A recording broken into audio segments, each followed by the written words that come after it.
ওম স্বরাদিত্যায় ব্যানায় স্বাহা। ইদমাদিত্যায় ব্যানায় ইদন্ন মম। যেমন দেখিয়েছি দাও, এখানে দাও। হ্যাঁ,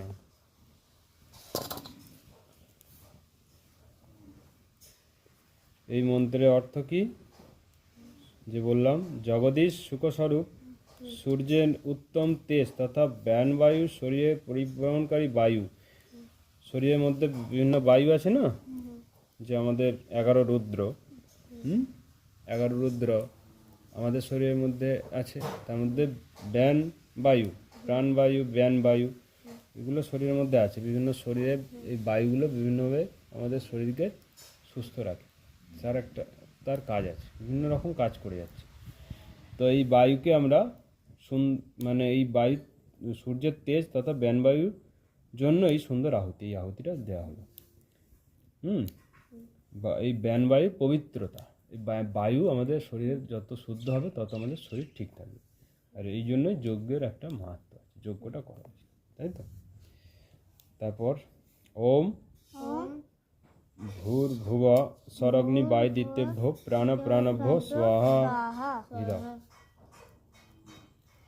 ইদমগ্নি বায়ুদিত্যেভ্যো প্রাণভ্যো ইদন্ন মম। ওম আপো জ্যোতি রসমৃতং ব্রহ্ম ভূর্ভুব স্বরং স্বাহা। দিয়ে দাও, স্বাহা বলে দিয়ে দাও। ওম ইয়ং মেধং দেবগণ পিতরস্য উপাসতে তয়া মামধ্য মেধায় অগ্নে মেধাবিনং কুরু স্বাহা।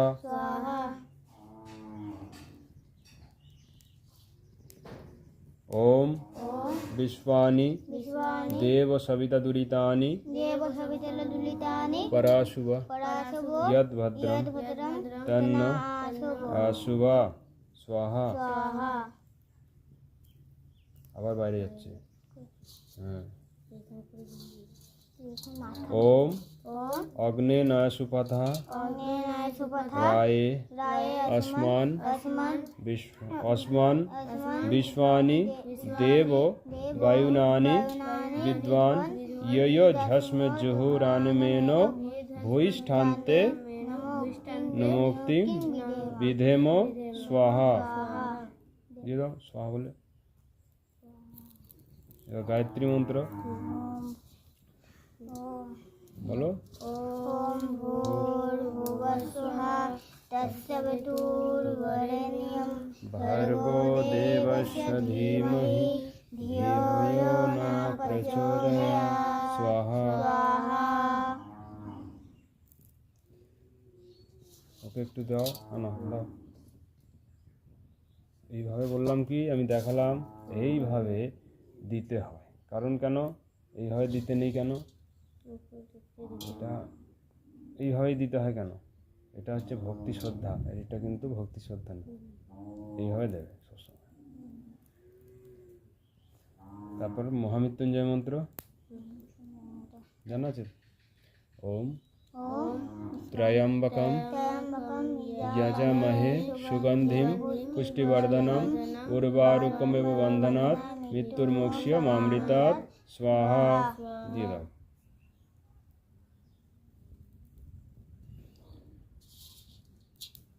ओम सर्वैवं पूर्णं स्वाहा।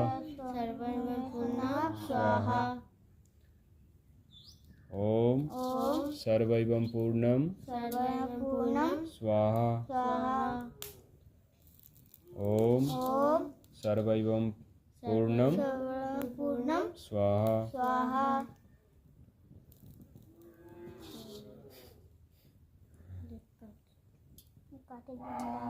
শরীর ঠিক হচ্ছে, এবার ভালো লাগছে তো, অসুবিধা হচ্ছে না কারো? তাহলে যজ্ঞ কেন করা হলো?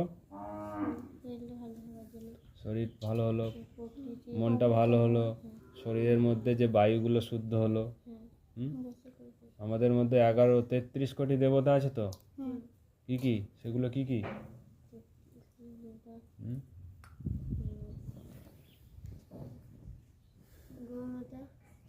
না, 33 কোটি হলো এখানে 33 প্রকারের দেবতা, ঠিক আছে, যারা আমাদের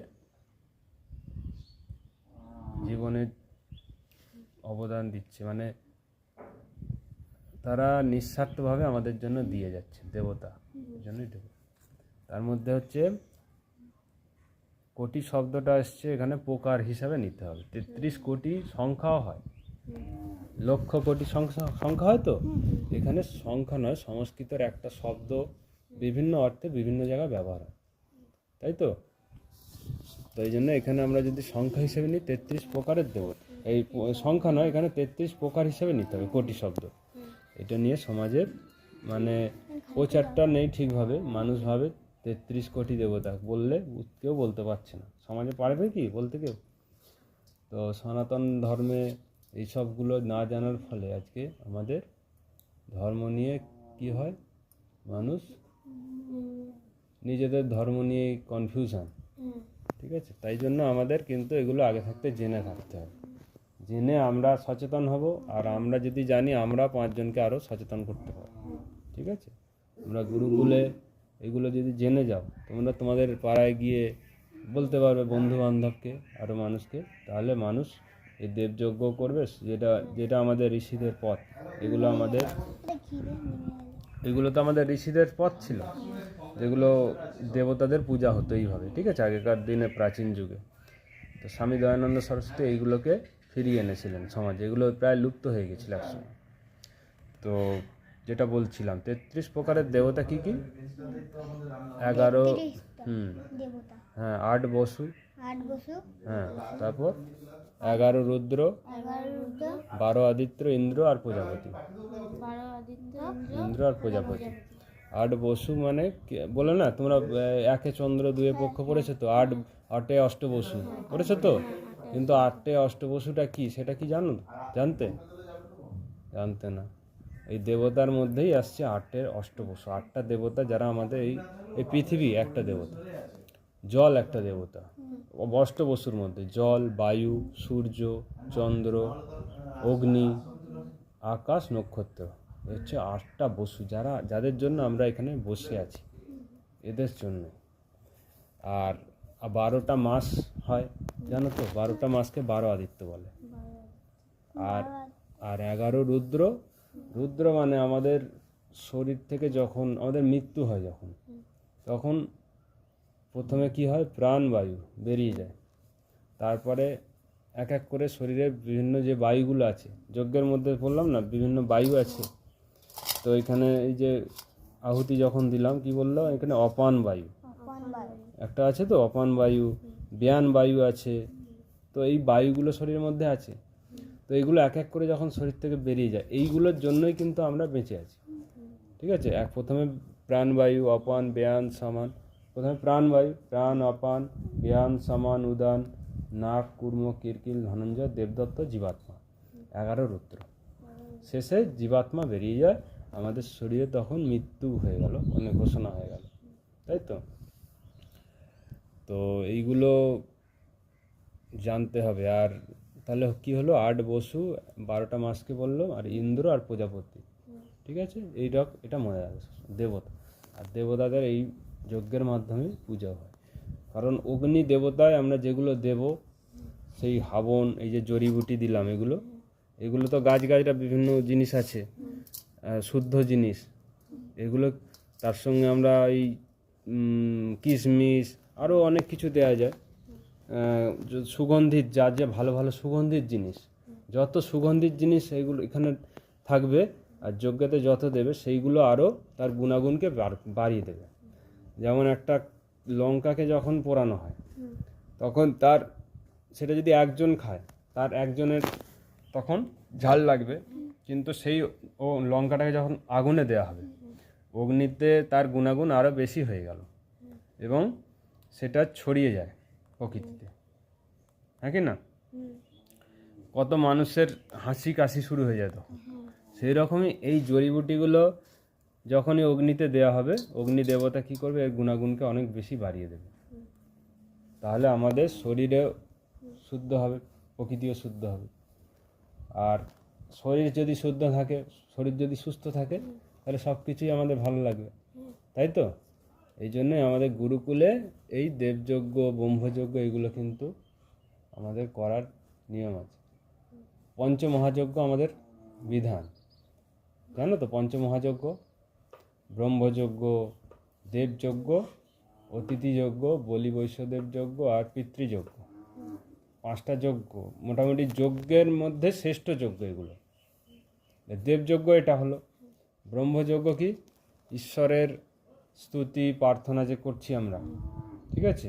তারপরে ঋষিকৃত গ্রন্থ, ঈশ্বরের দেয়া বেদকে পড়া, স্বাধ্যায় করা, দর্শন, রামায়ণ মহাভারত, বিভিন্ন শাস্ত্র অধ্যয়ন করা, এগুলো হচ্ছে ব্রহ্মযজ্ঞ পর্যায়। মানে এগুলো প্রত্যেক দিন আমাদের করা উচিত। ঘি আছে? তো দেবযজ্ঞ করলে, ব্রহ্মযজ্ঞ হলো প্রথমে, তারপরে দেবযজ্ঞ আমরা করলাম এটা। আর ব্রহ্মযজ্ঞ কী করলে কি হয়, আমাদের মানসিক শক্তিও বাড়ে। আমরা টপ করে ভেঙে পড়বো না। আজকের সাধারণ যে বিদ্যালয়ে যারা পড়াশোনা করছে, তারা দেখবে একটুতেই ভেঙে পড়ছে। তারা বিভিন্ন নেশা করছে, বিভিন্ন দুর্ব্যসন, খারাপ জগতে চলে যাচ্ছে, হ্যাঁ কি না? কিন্তু আমাদের গুরুকুলে যদি আসছে যারা থাকে, তারা কিন্তু এইসব নেশা টেশা এসব করতে পারবে না। মোবাইলও খুলতে পারবে না, ব্যবহার করতে পারবে না। আমাদের একটা সুষ্ঠু শৃঙ্খল জীবন এখানে আছে। তোমরা সেটা বুঝতে পারছো নিশ্চয়ই। তোমরা এটা বিদ্যালয়ে পড়াশোনা যখন করতে, এগুলো ছিল কি? তোমাদের কি যোগ্য হতো? কিংবা শারীরিক আসন, এই যে এখানে ছোট সকাল থেকে করানো হচ্ছে, এগুলো হতো? তাহলে তোমাদের জীবনটা কি সঠিক থাকতো? শরীরকে যদি ব্যায়াম না করো, যদি শরীরকে না পরিশ্রম করাও, তাহলে কি শরীরে তোমার শক্তি পাবে? ভবিষ্যতে তুমি তো আস্তে আস্তে অকেজো হয়ে যাবে। এখনকার তোমাদের যে সাধারণ যে বিদ্যালয়ে পড়াশোনা করে, বেশিরভাগ ছেলেরাই কি একটুতে হাঁপিয়ে যায়, কিংবা তাদের পরিশ্রম করতে পারছে না, তাই তো? তো এইগুলো গুরুকুলে থাকলে তোমাদের হয়ে যাবে, তোমরা একটা মজবুত মানুষ তৈরি হবে। এবং এখানে আমাদের নৈতিক শিক্ষাটা দেওয়া হবে। নৈতিক শিক্ষা না দিলে কি, মানুষের মধ্যে চরিত্র নির্মাণ না হলে সে কি করবে? সে ডাক্তার হচ্ছে, ইঞ্জিনিয়ার হচ্ছে, তো সে ইঞ্জিনিয়ার ডাক্তার হয়ে কি করবে? দুর্নীতিও করছে তো।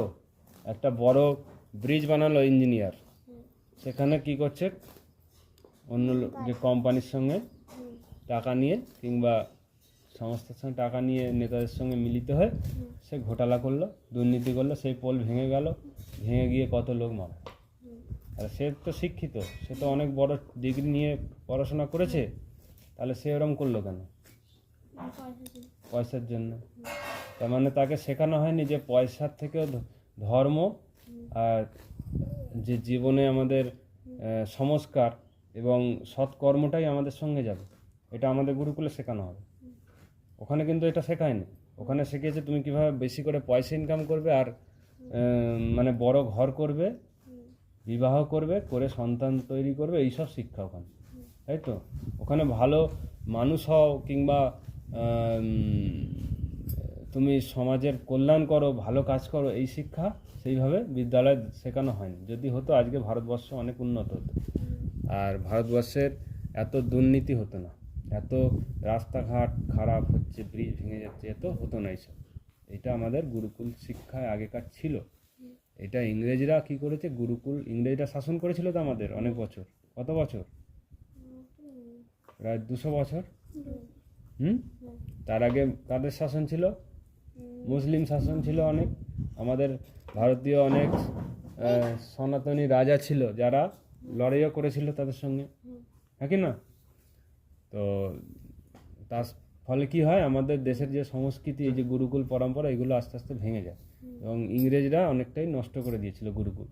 নষ্ট করে দিয়ে তারা আমাদের সমাজে চাকর তৈরি করে, মানে পড়াশোনা করো আর ওদের গোলামি করো ইংরেজদের।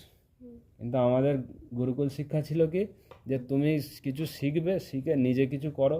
তুমি কৃষিকাজ করতে পারো, আয়ুর্বেদ নিয়ে কাজ করতে পারো, হ্যাঁ, যোগ ধ্যান নিয়ে কাজ করতে পারো, তুমি যা যা আছে সমাজে উপকারী জিনিস, সমাজের যেটা কল্যাণ হবে সেই সব কাজ করো, তাই তো? সোজা হয়ে বসো, এ স্টেট আছে সবসময়, ভালো প্র্যাকটিস করে। এই যে সূর্য নমস্কার করছে না, দেখবে কোমর স্টেট থাকবে। তোমাদের এমনি যারা পড়াশোনা করে বিদ্যালয়ে, তারা দেখবে একটুখানি বসবে, তারা বেশিক্ষণ বসতেও পারবে না। আসন যারা করে না, তাদের শরীরে স্ট্রেংথ বেড়ে যায় এবং সে অনেকক্ষণ বসে থাকতে পারবে এক জায়গায় স্থির হয়ে। আসন আমাদের করা উচিত প্রত্যেক দিনের জন্য। আসন, প্রাণায়াম, ধ্যান, যোগ, এগুলো প্রত্যেক দিন করতে হবে। এতে শারীরিক আত্মিক দুটো শক্তি পাবে। এবং যত তোমরা ব্রেনের করতে পারবে, উন্নত করতে পারবে, তত তোমার ভবিষ্যৎ উন্নত হবে। বুদ্ধিকে যত তুমি বাড়াতে পারবে।